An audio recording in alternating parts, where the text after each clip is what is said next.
The fabric samples could wait. That was the thought running through my mind when my son called me on a Thursday afternoon in late October, his voice carrying that particular tone he only used when he was either very happy or very nervous. 63 years on this earth teaches you to tell the difference, and I had learned my son's frequencies long before he learned to drive. "Dad," he said, "are you sitting down?"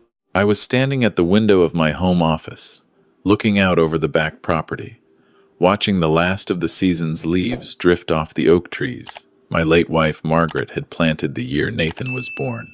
I pulled the chair out and sat.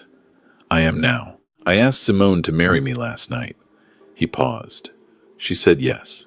I remember setting my coffee mug down very carefully on the desk, the way you handle something you don't want to spill. "That's wonderful, son," I said. And I meant it. I wanted to mean it completely.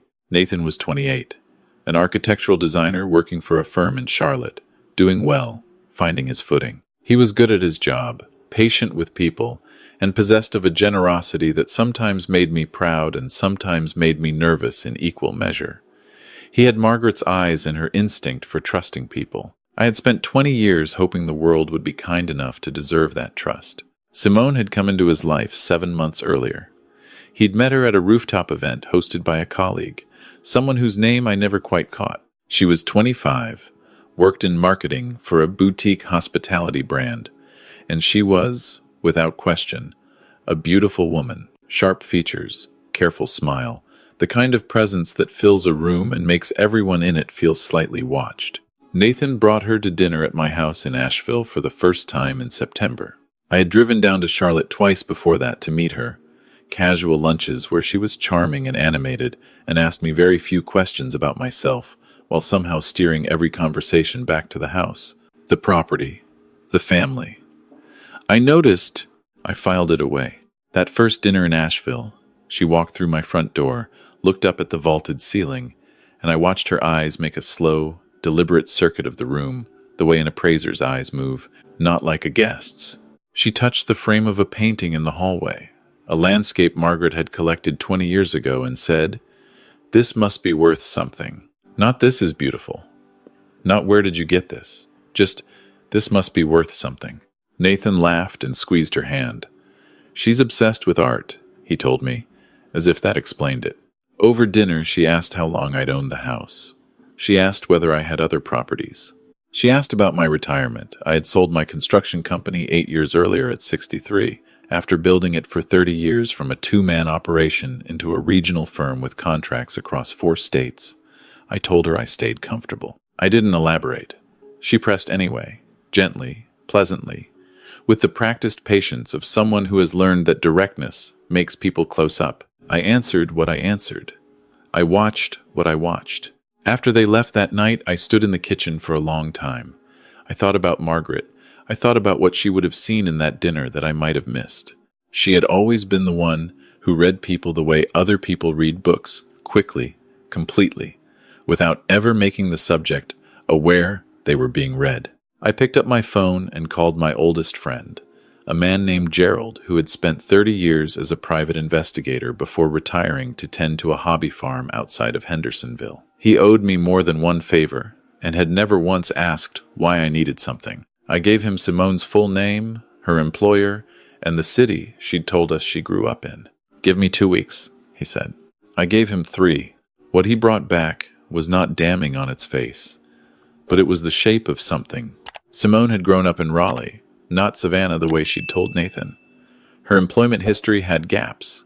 She had been briefly engaged once before, to a man 15 years older than her, a divorced software executive in Atlanta. The engagement had ended 8 months in when the man's adult children filed a formal complaint through an attorney. The details of the settlement, if there was one, were sealed. Gerald could not get inside that door. But the door existed. There was also the matter of her apartment. She was paying rent that did not align with what her current salary should have covered, in a building in uptown Charlotte that leaned toward the expensive end. Someone was supplementing. Gerald could not tell who. I thanked him and I paid him and I said nothing to Nathan. I told myself I was being cautious. I told myself I would wait. I would watch. I would give Simone every opportunity to be exactly who Nathan believed she was. And if she was, I would be the first to apologize to myself for the suspicion. What I did not do was enable it. When Nathan called to tell me about the engagement, I asked him when I could meet them for dinner to celebrate. He said they were planning an engagement party at my house, which was the first I'd heard of it sometime in early December. Simone had apparently suggested it. She thought the Asheville property was, and I am quoting my son here, the perfect backdrop. I said that sounded fine. What I did in the weeks between that phone call and the party was quiet and methodical, and not something I told a single person about. I spoke to my attorney, a woman named Patricia, who had handled my business affairs for 20 years.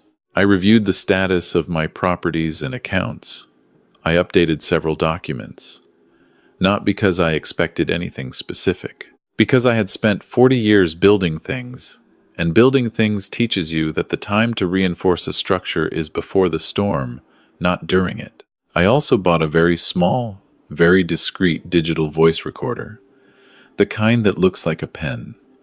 I put it in the breast pocket of whatever jacket I was wearing and left it there. Not recording, just there, ready. The engagement party was a Saturday in early December. 14 guests.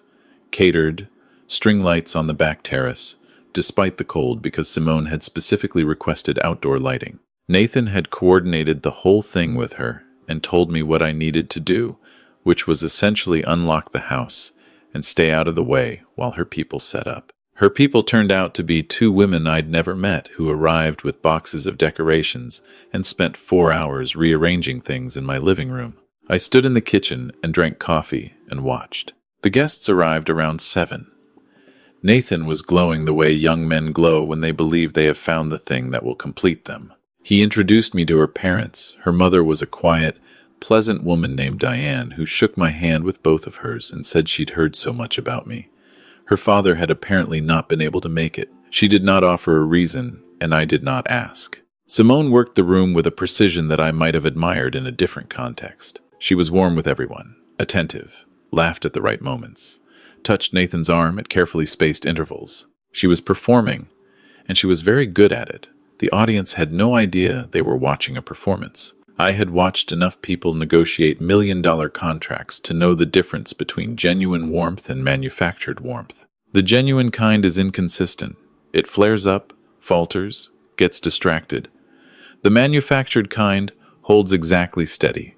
Hers held exactly steady. Midway through the evening, when the guests had spread out between the terrace and the living room, and Nathan was deep in conversation with his college roommate near the fireplace, Simone appeared at my elbow. "Can I steal you for a minute?" she said. Her voice was light. Her smile was the one I'd seen 100 times, the one that did not quite reach her eyes. I had started to think of it as her working smile, the tool she kept in the front pocket. I looked at her. I reached into my jacket pocket without making it visible and pressed the button on the recorder. "Of course," I said. She guided me toward the far end of the hallway, near the door to my office, where the noise from the party became a murmur. She turned to face me, and the working smile did something I hadn't seen it do before. It sharpened. "I want to talk to you about the house," she said. I waited. "Nathan and I have been talking about where we're going to settle. Charlotte is fine, but it's not permanent. This house," she glanced around with a gesture that managed to encompass everything, "is the kind of place where you raise a family, where things actually get built. It's a good house," I said. "We'd like it to be our house," she said, pleasantly, evenly, like she was asking me to pass the salt. The word "we" landed the way it was meant to, as if Nathan were part of this conversation, as if this had been discussed between the two of them and she was merely delivering their joint position. I said, "Nathan hasn't mentioned anything like that to me. He's nervous about asking." She tilted her head slightly. "He doesn't like to ask you for things. You have a certain effect on him." She paused. "I don't have that problem." "I can see that," I said. She smiled. Then she said, "I think it would be really meaningful for you to transfer the property to us before the wedding. As a gift. A symbol of trust." Another pause, shorter this time. "I think it would mean a great deal to Nathan." I looked at her for a moment. "And if I don't?" The smile didn't change. That was the most remarkable part. It held exactly steady while she said, Then I'll have to tell Nathan what happened the first time you and I were alone together. The things you said to me, the way you touched my arm." She let that sentence sit between us. "I don't want to do that. I don't want to cause pain. I just think it would be so much cleaner and better for everyone if we handled this like family."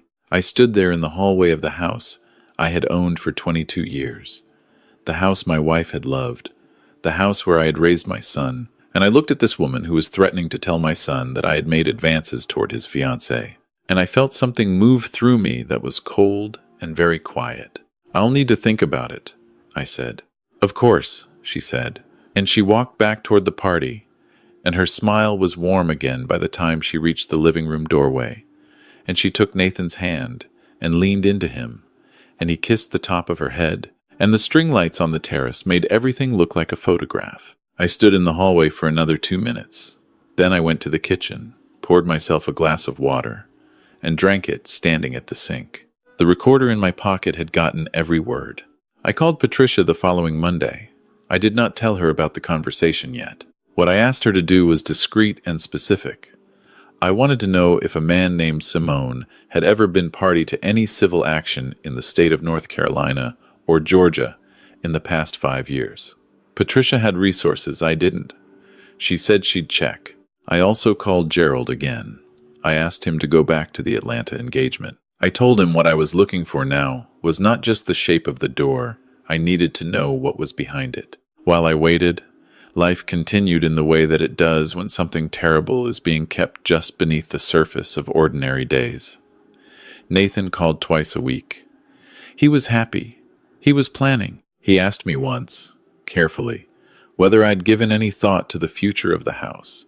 And I understood then that some version of the conversation had made its way from Simone to him, softened, repositioned, made to sound like a natural question about estate planning. I told him I was always thinking about the future of the house. He seemed satisfied with that. I did not tell him. I want to be clear about why. It was not only because I didn't yet have everything I needed.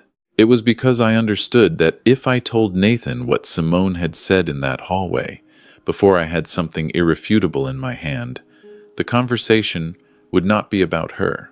It would be about me. She had constructed it that way deliberately. She had made herself the potential victim in advance, so that any accusation I made against her would read as self-defense. She was smart. I'll give her that.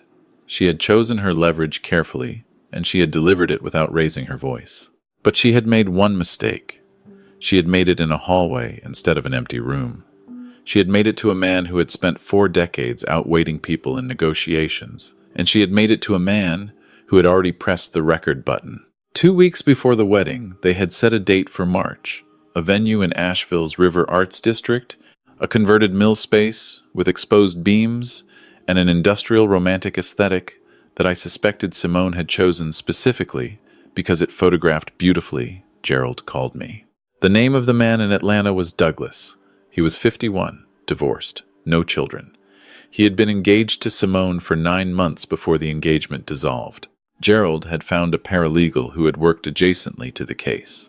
The story, told in careful pieces over a phone call that lasted 40 minutes, was this. Simone had asked Douglas, over the course of several months, to add her name to various accounts and assets as a gesture of commitment, framing each request as a milestone of their relationship. When Douglas finally agreed to transfer a share of a vacation property to her, it had taken her 6 months of patient incremental pressure to get him there. She immediately began pressuring him to increase the transfer.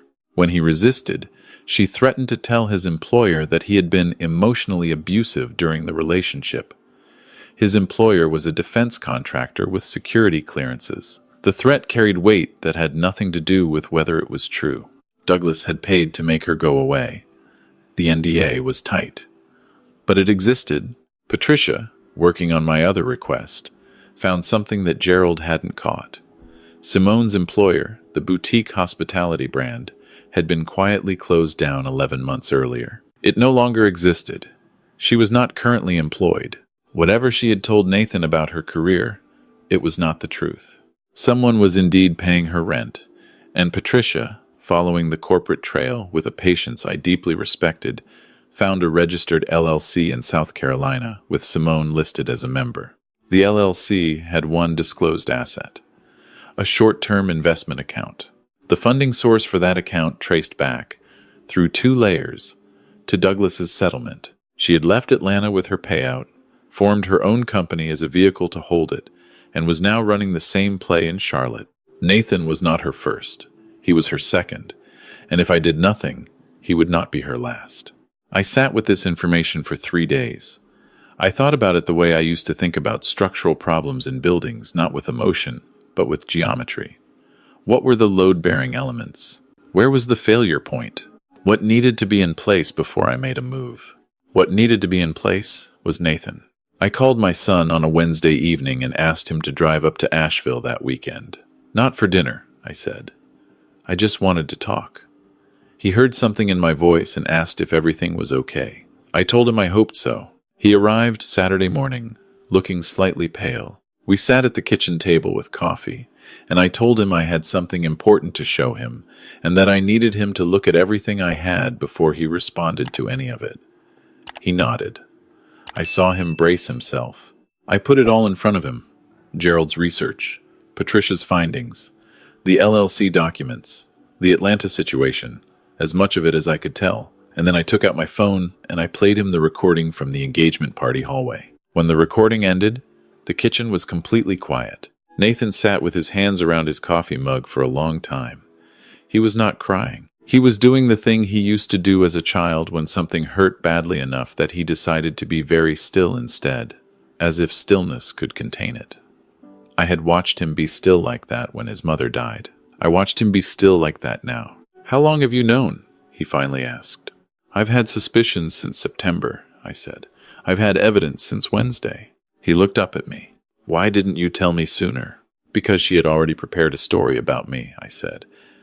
"If I'd come to you with suspicions and no proof, the first thing she would have done was play that card. I needed you to hear her voice saying it before I said anything about it." He was quiet again. Then he said, "I loved her." "I know you did," I said. He stopped. He set down the mug. "It doesn't matter what I still." I reached across the table and put my hand on his. He didn't pull away. He was 28 years old, and he had just learned something about himself that no father wants his son to learn, that love can be a door held open by someone who is standing on the other side, waiting for you to walk through. And that kindness can be cataloged and exploited.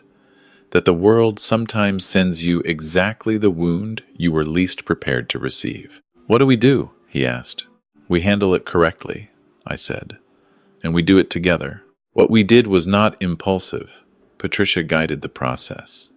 The recording was the foundation. Simone had made a specific verbal threat to extort property through false accusation that was, on its face, criminal extortion. Patricia reached out to an attorney who specialized in fraud cases.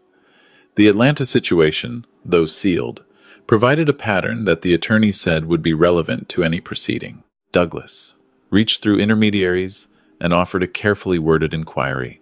Turned out to have been waiting for years for someone to give him a reason to speak. He agreed to provide a sworn affidavit. Simone did not know any of this was coming. She found out on a Saturday morning 3 weeks before the wedding, when Nathan called her and said he needed to meet her for breakfast. She arrived at the restaurant near her apartment, looking beautiful and slightly curious, and carrying the small purse she always carried when she expected a conversation that required her to be prepared. Nathan was already there.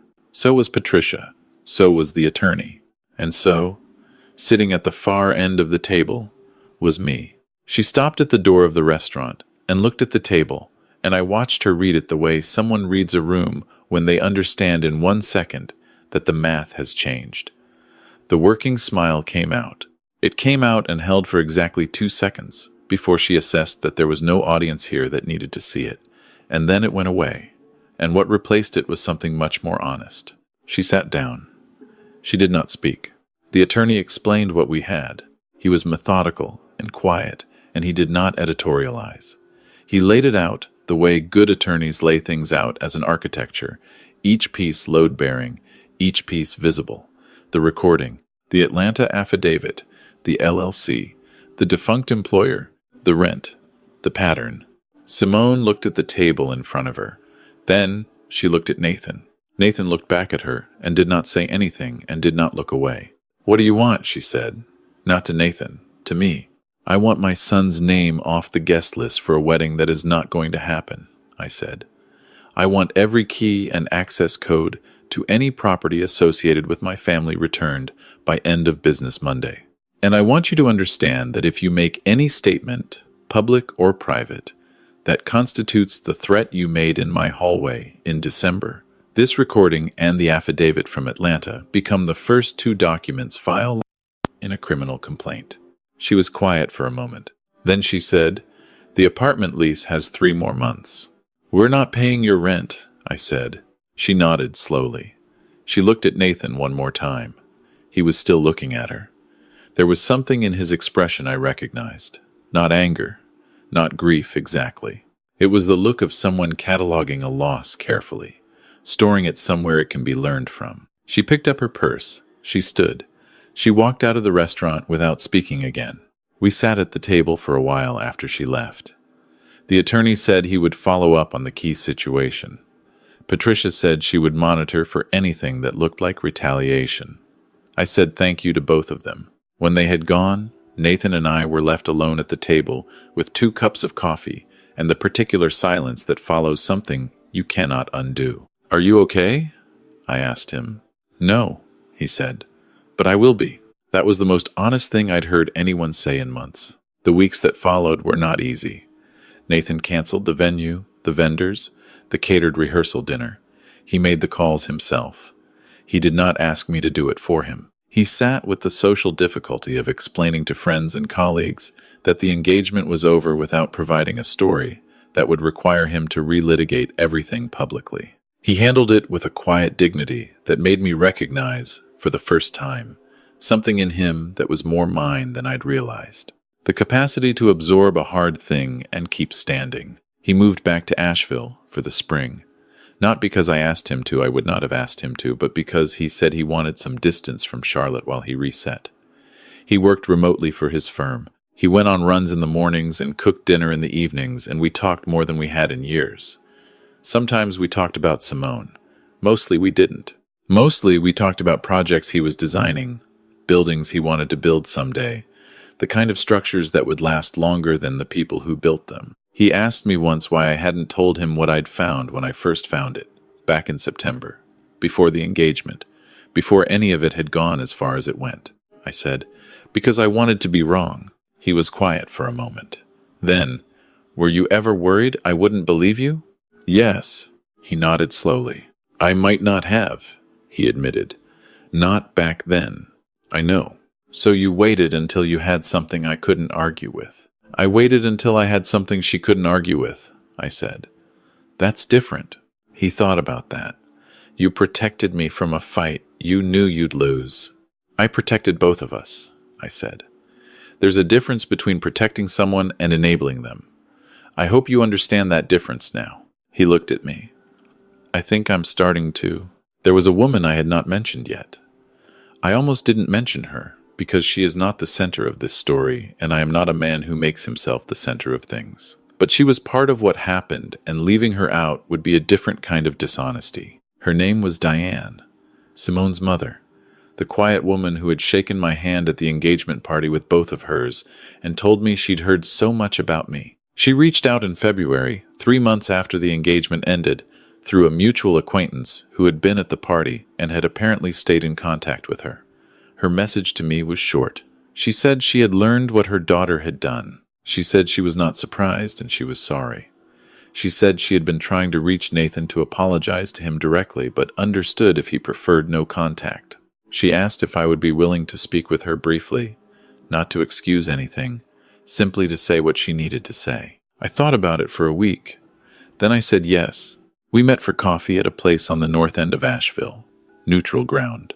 A Tuesday morning in late February when the sky was the pale gray that presides over winter's last weeks before it gives anything up. She was already there when I arrived, sitting with her hands around a mug, looking at the table. When she looked up, she looked tired in the way that people look when they have been carrying something for a long time. She said she had known about the Atlanta situation for years. She said she had tried, more than once, to intervene, to redirect, to help her daughter find a different path, and that each attempt had made her daughter angrier and moved them further apart. She said there was nothing she could offer that would undo what had happened to Nathan, and she was not asking for forgiveness, only for the chance to acknowledge that it had happened, and that she knew it had happened, and that it mattered. I listened to all of it. I believed it. I have been in enough rooms with enough people to distinguish between a performance and an accounting. When she finished, she looked at the table again and said she was sorry for taking up my morning. I said, "You haven't taken up anything." We sat there for a while longer. She asked about Nathan. I told her he was doing well, that he was building something back, that he was going to be fine in the way that people are fine when they come through something hard with their character intact. She smiled at that. Not the working smile I had watched her daughter use. A real one, brief and a little sad, and entirely genuine. I am 63 years old. I am not looking for anything, but I am also not immune to the reality that some of the most meaningful things in a life arrive at the door you least expected to open. I called her the following week to ask if she would like to have coffee again. Just coffee, nothing more than that. She said yes. Nathan found out several months later. In the way that adult children find things out when they are living in the same house as their parent gradually, through small, accumulated evidence, a second coffee mug in the dish rack, a laugh I had on the phone that he hadn't heard from me in a long time. He sat across from me at the kitchen table one evening and gave me a look that was so precisely his mother's look, the patient, let's be honest with each other look, that I had to take a breath before I answered. "Simone's mother?" he said. "Yes." He sat with that for a moment. Then, "That's a little complicated, Dad." "I know. Are you happy?" I thought about it honestly. "I think so. Yes." He was quiet again. I waited for the rest of it, whatever the rest of it was. He picked up his coffee and looked at the window and said, "I guess I can't really argue with complicated right now." "You don't have to argue with anything," I said. "No." He set down his mug. "I know." He was quiet for one more moment. Then something in his face relaxed, not into happiness exactly, but into the kind of peace that comes after you have carried something as far as you can carry it and finally set it down somewhere it can rest. "Okay," he said. "Tell me about her." So I told him. I told him the part where she had apologized without asking for anything, the part where she had looked tired in the way that people look when they have been carrying something for a long time, the part where she had smiled and it was brief and a little sad and entirely genuine. He listened to all of it. He nodded at the end. "She sounds like the kind of person," he said carefully, "who would shake your hand with both of hers." "She does do that," I said. He almost smiled. "Okay," he said again, softer this time. That night I stood at the kitchen window, the way I sometimes stand at the kitchen window, looking out at the yard where the oak trees Margaret planted are still standing, bare now and waiting for spring. I thought about what I had protected, and what I had lost, and what I had found, and what I was still finding. I thought about how the best structures are the ones that can absorb force without breaking, not because they are rigid, but because they know where their load-bearing walls are, and they protect them absolutely, and they don't apologize for it. Nathan came into the kitchen and stood beside me at the window for a minute, without saying anything. Then he said, "What are you thinking about?" "The yard," I said, which was true, which was also not entirely the truth. He looked out at it with me. "The oak trees, the last of the winter light. The big one on the left is leaning," he said. He had an architect's eye for angles that were slightly off. "Has been for a while." "I know," I said. "You should probably have someone look at it." "I probably should." We stood there a little longer, the two of us, and the house was quiet around us the way houses go quiet in the evening when the people in them have finally stopped performing and started simply being. And that quiet felt like something I had built, not in an afternoon, but over decades, with patience and stubbornness and the willingness to wait until I had something irrefutable in my hand before I said a word. My son was standing next to me. He was 28 and intact, and still willing to come home when things got hard. Some things you build, some things you protect. Sometimes, if you're lucky, they turn out to be the same thing.